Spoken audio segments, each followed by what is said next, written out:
Recently आमचे photography clients आहेत त्यांना आठवड्यामध्ये 2-3 क्लायंट्स भेटत आहेत आणि मे बी तुम्हाला पण भेटतील नाही लवकर. म्हणजे मला आता जस्ट म्हणजे सांगायचं तुम्हाला राहून गेलं तर 4 माझे फायनल झाले. जे आपलं 5,999चं पॅकेज होतं ना, तर अच्छा. ती पहिल्या 2 दिवसातच झाले आणि नंतर फक्त आता हे आपण चेंज केल्यानंतर थोडासा प्रॉब्लेम आला. पण मला असं वाटतं की ते न करता आपण ते कंटिन्यू जी पहिली ॲड होती तीच बरोबर. कंटिन्यू करावी. कारण त्याच्यात त्याला रिझल्ट पण बेस्ट येतोय आणि रिझल्ट म्हणजे जेवढ्या इन्क्वायरी येतात त्यातले 1-2 तरी फायनल होत आहेत त्याच्यामध्ये. अच्छा, अच्छा. ग्रेट. म्हणजे चांगला रिझल्ट आहे. हो, तरी चांगला आपण रिझल्ट चांगला आहे. आता ₹800 पण स्पेंड नाही केले असेल असं वाटतं मला. नाही, नाही. काहीच नाही. आत्तापर्यंत बघा ना ₹600 झालेत स्पेंड फक्त आणि ₹600 झालेत.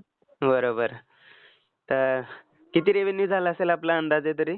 अंदाजे म्हणजे आपल्या पॅकेजला धरून बघा काहीतरी आय थिंक मला वाटतं 21 पर्यंत गेलाय. 21 पर्यंत आपण म्हणजे हां. 600च्या इन्व्हेस्टमेंटमध्ये 21,000 पर्यंत रेव्हेन्यू हो. जनरेट केलाय. हो, म्हणजे हो. खूप एकदम ऑसम रिझल्ट आपण ह्याला म्हणू शकतो. हो, खरंच म्हणजे मी पण खुश आहे त्याबद्दल. पण विषय कसा आहे माहिती आहे का, आता मी टीम वाढवली तेव्हा मला म्हणजे आणखी जर तुम्ही सांगा मला बजेट वाढवायचं असेल तर वाढवू पण शकतो आपण आता. कारण बरोबर. रिझल्ट आहे बऱ्यापैकी त्याला काही प्रॉब्लेम नाही. बरोबर. तर तुम्ही राजोदा मीडियाचे अंडर राजोदा फोटोग्राफीमध्ये काम करताय ना आता? आता कसं आहे माहिती आहे सर, माझे जे बंधू म्हणजे मोठा भाऊ आणि मी दोघं जण हे हँडल करतो. तो बरोबर. फोटोग्राफी हँडल करतो. मी मीडियामध्ये असतो. तर ओके.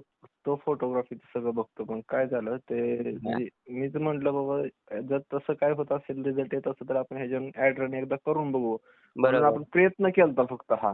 हं, हं, पण हं. रिझल्ट चांगला आलाय मग म्हटलं आता कंटिन्यू येतोय रिझल्ट तर केलेलं काय वाईट आहे नाही का म्हणजे. बरोबर.